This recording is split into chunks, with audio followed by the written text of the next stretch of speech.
خاندان کی طرح تھے۔ ایک مدرسہ ہو تو اس میں بھی استاد اور شاگرد ہوتے ہیں، مسجد ہو امام اور مقتدی ہوتے ہیں، گھر ہو گھر کا سربراہ خاندان کا بڑا ہوتا ہے اور اس کے چھوٹے ہوا کرتے ہیں۔ تو رسول اللہ صلی اللہ علیہ وآلہ وسلم کا تذکرہ، آپ کے مدرسے کا تذکرہ، آپ کی سیرت کا تذکرہ، آپ کے اخلاق کا تذکرہ، آپ کے شمائل کا تذکرہ، آپ کے سفر ہجرت کا تذکرہ، آپ کی مسجد کا تذکرہ، آپ کے شہر کا تذکرہ جب ہوگا تو ساتھ صحابہ کرام رضوان اللہ تعالی علیہم اجمعین کا ذکر بھی ہوگا۔ آپ صلی اللہ علیہ وسلم سفر ہجرت میں نکلے تو اللہ رب العزت نے آسمان سے آیات جو نازل کی، اس میں فرمایا ثانیۃ اثنین اذ ہما فی الغار اذ یقول لصاحبہ لا تحزن ان اللہ معنا۔ جب وہ دونوں تھے اور جب وہ نبی اپنے ساتھی کے لیے، اپنے صحابی کے لیے، اپنے غار والے کے لیے کہہ رہا تھا لا تحزن ان اللہ معنا، آپ غم نہ کریں اللہ ہمارے ساتھ ہے، آپ غم نہ کریں اللہ کی طاقت، اللہ کی قوت، اللہ کی نصرت، اللہ کی قدرت وہ ہمارے ساتھ ہے۔ جو اللہ کے راستے میں نکلتا ہے اللہ رب العزت اس کے ساتھ ہر وقت خود لمحہ بلمحہ اللہ رب العزت اس کے ساتھ ہوتے ہیں۔ فرمایا جو میری طرف ایک شبر آتا ہے، ایک بارش آتا ہے، میں ایک ہاتھ آتا ہوں، جو ایک ہاتھ آتا ہے میں چل کے آتا ہوں، جو چل کے آتا ہے میں دوڑ کے آتا ہوں، ٹھیک، اور حتیٰ کہ میں اس کا ہاتھ بن جاتا ہوں، اس ہاتھ سے پکڑتا ہے، اس کا پاؤں بن جاتا ہوں، اس پاؤں سے چلتا ہے، اس کی آنکھ بن جاتا ہوں، اس آنکھ سے دیکھتا ہے۔ تو نبی اکرم صلی اللہ علیہ وآلہ وسلم غار میں موجود ہیں، سامنے سراقہ آ گیا، ڈھونڈنے والا آ گیا، لوگ ڈھونڈنے کے لیے ڈھونڈتے ڈھونڈتے غار پر آئے۔ آپ نے فرمایا ابو بکر غم نہ کر، لا تحزن، غم نہ کر۔ عربی میں دو لفظ استعمال ہوتے ہیں، ایک غم کے معنی میں ہوتا ہے، ایک ڈر کے معنی میں ہوتا ہے۔ ڈر کے لیے خوف استعمال ہوتا ہے، غم کے لیے حزن استعمال ہوتا ہے۔ جو خوف ہے، خوف انسان کو اپنی جان کے لالے پڑے ہوں تب خوف کا لفظ آتا ہے، جب دوسرے کی جان کے لالے پڑے ہوں تب جب اس وقت حزن کا لفظ آتا ہے۔ اللہ رب العزت نے قرآن میں حضرت موسیٰ علیہ السلام سے ارشاد فرمایا اے موسیٰ آپ اپنا عصا پھینکیے، پھر دیکھیے موسیٰ علیہ السلام نے عصا پھینکا، وہ عصا اژدہا بن گیا، سانپ بن گیا۔ تو کسی نے ایک بات یہ بھی بتائی کہ حضرت عیسیٰ علیہ السلام مردوں کو زندہ کرتے تھے، تو عیسائیوں نے کہا وہ مردوں کو زندہ کرتے تھے اس لیے ہم ان کو خدا کہتے ہیں، زندہ کرنے کی طاقت تھی۔ تو جواب دینے والے نے جواب دیا کہ دیکھو ایک مردہ ہو، وہ انسان ہو، پہلے جیتا تھا پھر اس کو زندہ کیا جائے، تب وہ یہ کوئی کمال بڑا نہیں ہے۔ اس سے بڑا کمال کیا ہے، مردہ نہ ہو بلکہ وہ انسانی یا حیوانی جنس اور صفت میں سے نہ ہو بلکہ اس کی صفات الگ ہو، اور اس کو حیوان بنا کے وہ لکڑی تھی موسیٰ علیہ السلام کے پاس، اس کو پھینکی اور وہ پہلے حیوان بنا، حیوان بننے کے بعد پھر اس کے اندر زندگی آئی۔ یہ بڑا معجزہ ہے یا وہ بڑا معجزہ ہے؟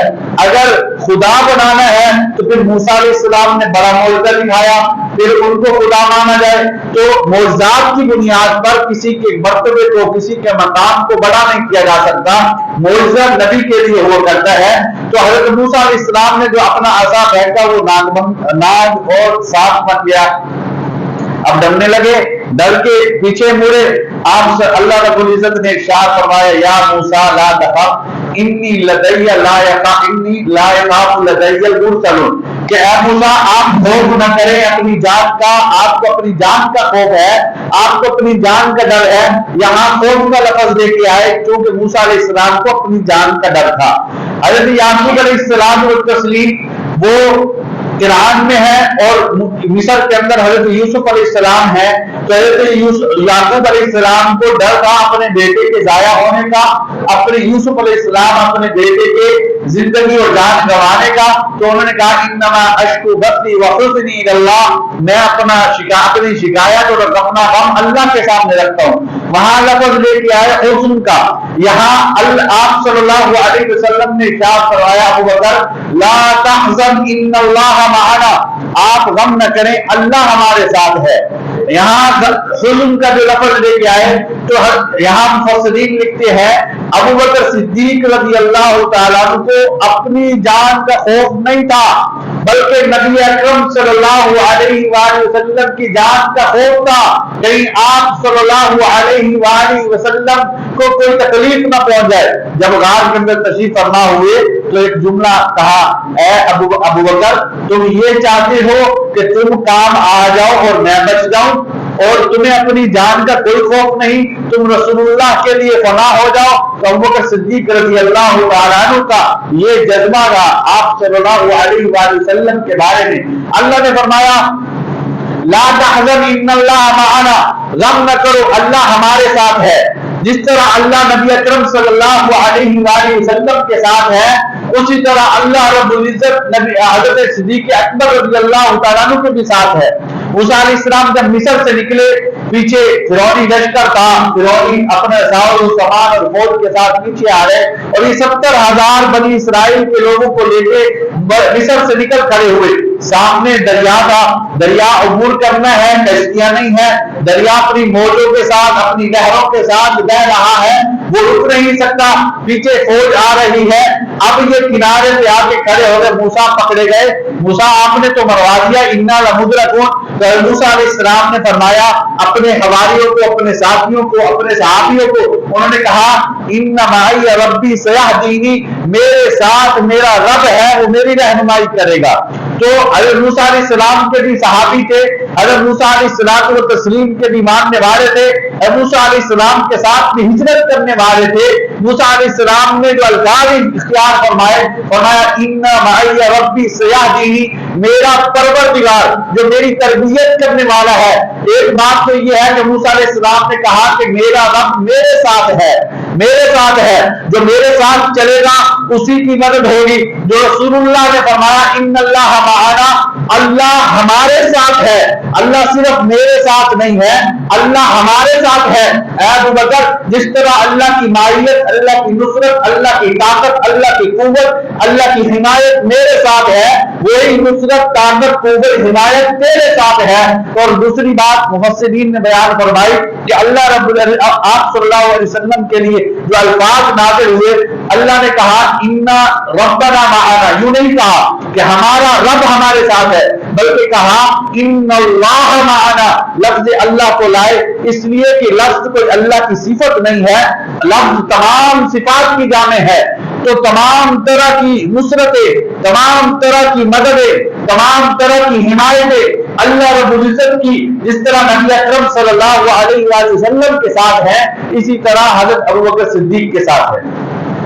ہم دیکھتے ہیں آپ صلی اللہ علیہ وآلہ وسلم اس دنیا سے رخصت ہو گئے، پردہ فرما گئے۔ پردہ فرمانے کے بعد لوگوں نے زکات کا انکار کر دیا، لوگوں نے نبوت کا دعویٰ کر دیا، لوگوں نے اسلام پر حلہ بول دیا۔ تو ابوبکر صدیق اکیلے چلے تو رہا، بلکہ کہا کہ اگر تم میرے ساتھ نہیں آتے، اپنی سواری اپنی تلوار لی مدینہ سے باہر نکلے کہ اللہ کے دین کی نصرت کے لیے، اللہ کے دین کی حمایت اور مدد کے لیے، ایوب کو الدین و آرہی، میں زندہ ہوں اور دین میں کمی آ جائے، ایسا نہیں ہو سکتا۔ تو اس وقت صحابہ کرام نے کہا ابوبکر صدیق نے جو کام کیا ہے قام مقام الانبیاء، وہ انبیاء کے مقام پر کھڑا ہو گیا۔ انبیاء کا درجہ الگ ہے، انبیاء والا کام الگ ہے۔ تو ابوبکر صدیق سے اللہ رب العزت نے دین کی حمایت کا، دین کی نصرت کا، دین کی حفاظت کا، دین کے پھیلانے کا کام لیا۔ اور دوسری بات اللہ رب العزت ارشاد فرماتے ہیں مختلف جگہوں پر، اللہ فرماتے ہیں ان اللہ مع الصابرین، ان اللہ مع المتقین، ان اللہ مع المحسنین، اللہ صبر کرنے والوں کے ساتھ ہے، اللہ مومنین کے ساتھ ہے، اللہ متقیوں کے ساتھ ہے۔ اللہ رب العزت نے وہاں صفات کو ذکر کیا، یہاں صفات کو ذکر نہیں کیا، یہاں ذات کو ذکر کیا۔ اللہ نبوت کے ساتھ ہے، اللہ صداقت کے ساتھ ہے۔ اللہ رب العزت نے وہاں صفات کا ذکر کیا، یہاں صفات کا ذکر کیوں نہیں کیا؟ مفسرین کہتے ہیں اس لیے نہیں کیا کہ وہاں کہتے ان اللہ مع المتقین، جو تقوی اختیار کرے گا تو اللہ اس کے ساتھ ہوگا، وہاں تقوی کی شرط ہے۔ جو ان اللہ مع الصابرین، جو صبر کرے گا اللہ اس کے ساتھ ہے، جو ایمان لائے گا اللہ اس کے ساتھ ہے، جو مانے گا اللہ اس کے ساتھ ہے، وہاں شرط لگائی۔ یہاں بغیر غیر مشروط طور پر اللہ رب العزت نے اپنی معیت کا جو ہے وہ استعمال فرمایا، بلکہ مفسرین تو یہ کہتے ہیں یہاں تقوی کی شرط ہے، یہاں تقوی کی شرط نہیں ہے، وہاں صبر کی شرط ہے، یہاں صبر کی شرط نہیں ہے۔ وجہ اس کی یہ ہے اللہ نے پوری کائنات کے لوگوں کے تقوی کو دیکھنا ہے، صبر کو دیکھنا ہے، ان کی استقامت کو دیکھنا ہے، ان کے احسان ان کی نیکیوں کو دیکھنا ہے، لیکن اللہ رب العزت کی جو حمایت ابوبکر صدیق کو ہے، اللہ نے ابوبکر صدیق کا تقوی بھی دیکھ لیا، ابوبکر صدیق کی صحابیت بھی دیکھ لی، ابوبکر صدیق کے ایمان کو بھی دیکھ لیا، ابوبکر صدیق کے صبر کو بھی آزما لیا ہے۔ اس لیے اللہ رب العزت نے غیر مشروط طور پر ارشاد فرمایا ان اللہ معنا، جیسے اللہ کی معیت نبوت کے ساتھ ہے اسی طرح اللہ کی معیت صداقت کے